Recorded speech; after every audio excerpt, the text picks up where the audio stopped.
tidak apa-apa kalau kita memperkenalkan diri lagi agar lebih akrab. Dimulai dari Ibu ya. Perkenalkan nama Ibu Wanti Riantika, biasa Ibu dipanggil Ibu Wanti. Silakan di sebelah Ibu nih. Perkenalkan nama saya Sri Tahuni, biasa dipanggil Eka. Perkenalkan nama saya Iza, biasa dipanggil Iza. Dipanggil Keisha. Oke. Perkenalkan nama saya Eka Syahira, biasa dipanggil Akita. Perkenalkan nama saya Feni Aurelia Sulitri, biasa dipanggil Feni. Sebelumnya Ibu mau bertanya nih. Ada yang sudah pernah melakukan bimbingan kelompok? Ada yang pernah, ada yang belum. Dan keseringan bimbingan klasikal kayak kita kemarin itu ya. Nah, Ibu jelaskan bimbingan kelompok itu adalah kegiatan yang dilakukan oleh sekelompok orang, 8 sampai 12 orang seperti kita ini dalam dinamika kelompok.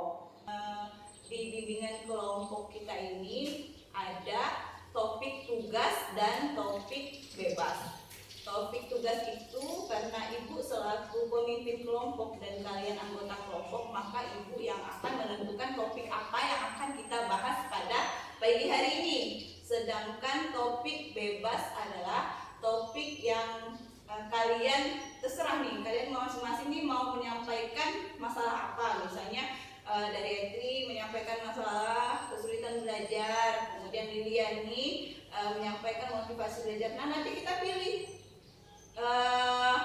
topik mana yang paling penting yang harus kita bahas. Tapi pada hari ini yang kita lakukan adalah topik tugas. Topiknya adalah tentang Bimbingan kelompok kesiapan belajar.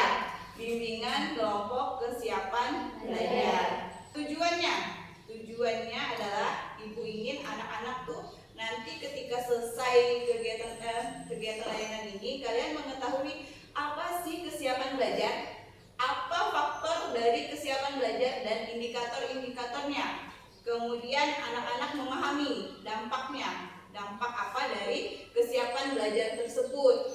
Kemudian Ibu ingin anak-anak nanti bisa merancang langkah yang tepat atau perilaku yang tepat dengan kesiapan belajar kalian. Kemudian langkahnya nih, Ibu akan memberikan kalian sedikit materi. Seperti biasa akan kita paparkan sedikit materi. Kemudian Ibu akan memberikan LKPD, lembar kerja peserta didik. Ibu minta kalian berdiskusi kelompok kecil karena ini sedikit kan, 10 orang, berdua-berdua atau 3-3.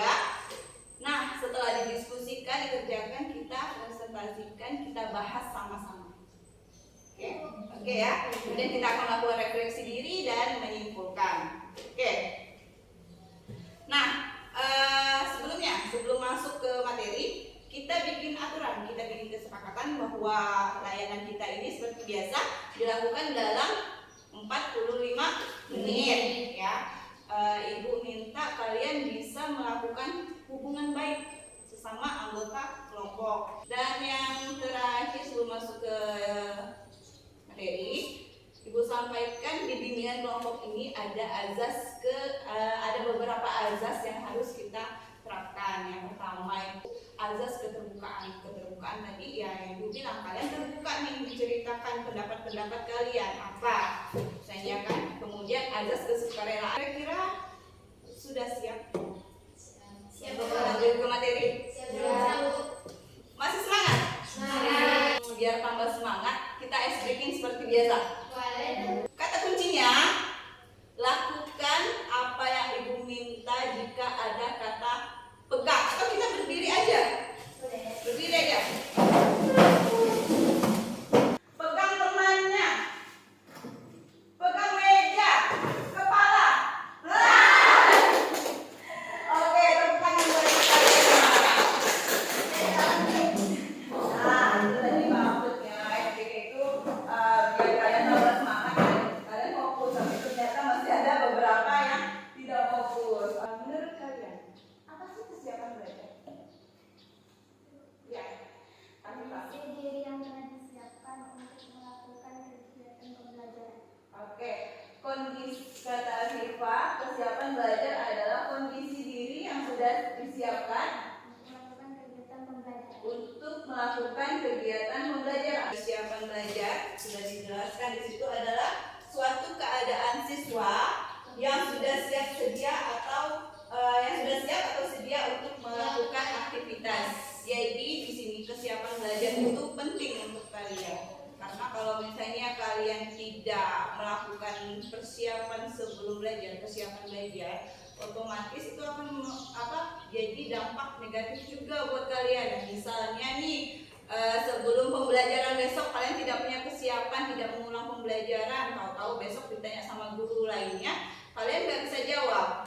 Nah, faktor-faktor yang mempengaruhi kesiapan belajar itu ada 3, yaitu kesiapan fisik, kesiapan psikis, dan kesiapan materi. Kemudian ada indikator-indikatornya. Indikatornya seperti satunya siswa mampu mempersiapkan kondisi fisik dan psikis sebelum belajar. Jadi fisik harus sehat, buku paket materi tadi harus siap ya nak ya. Kemudian siswa mempunyai perlengkapan dalam belajar. Kemudian mampu mengerjakan soal-soal guru kan ya? Ya, soal-soal yang ditugaskan oleh guru. Ibu pengen nih kalian menceritakan perilaku kesiapan belajar kalian yang mempengaruhi hasil belajar kalian, yang terdampak pada hasil belajar kalian. Siapa yang mau menceritakan dulu perilakunya? Viva.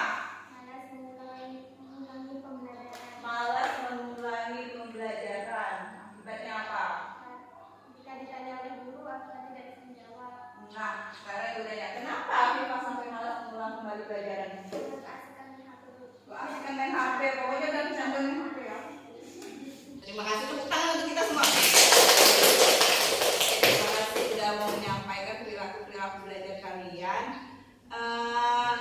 Nah, Ibu punya lembar kerja yang diskusikan. Nanti kelompoknya Etri sama Iza sama Cesya satu kelompok. Cesya dengan Ica kali ini juga sama ini. Oke.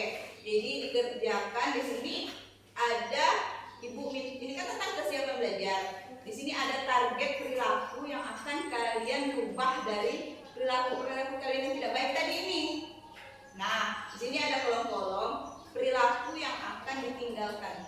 Kalian catat perilaku apa yang akan kalian tinggalkan dari kurangnya kesiapan belajar kalian tadi. Ibu kasih waktu 5 menit, cukup gak?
Perilaku yang akan dilakukan seperti yang Afifah bilang akan apa, Afifah? Mencatat. Oke. Mencatat kembali materi. Kemudian kalau bisa beli buku yang kayak gini, dibikin jurnal. Jadi kita punya motivasi ngelihat catatan kita rapi, bermotivasi mending aku belajar aja daripada main HP. Jadi ketika besoknya di sekolah kita bisa merespon jawaban guru dengan baik. Satu lagi. Oke. Nyari break. Assalamualaikum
nantinya? Insyaallah.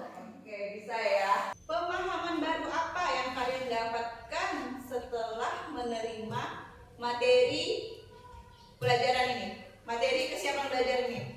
Pemahaman baru apa? Siapa yang mau memaparkan atau mencoba menjawab? Oke, Ija. Dengan materi saya jadi mengetahui ternyata kesiapan belajar itu sangat penting. Apabila kondisi dari awal kegiatan pembelajaran sudah tidak baik atau tidak siap, maka akan mempengaruhi kegiatan belajar selanjutnya yang memicu proses belajar yang tidak berjalan dengan baik. Pemahaman baru yang Ija dapat, jika dari awal keadaan kita sudah tidak siap belajar, maka akan mengganggu proses belajar berikutnya. Perasaan apa yang kalian rasakan setelah mengikuti materi ini? Perasaan apa, Cak? Senang. Senang. Kemudian siapa lagi perasaannya? Apa? Senang. Kenapa? Karena materi yang disampaikan sangat penting. Siapa yang mau menyimpulkan topik kita hari ini? Oke, Vivi, langsung. Baiklah, dari materi tersebut dapat kami simpulkan bahwa kami dapat memahami bahwa kesiapan belajar sangatlah penting untuk dipahami. Karena dengan adanya kesiapan yang matang, maka ada dampak positif dari hal tersebut. Oke, terima kasih, tepuk tangan.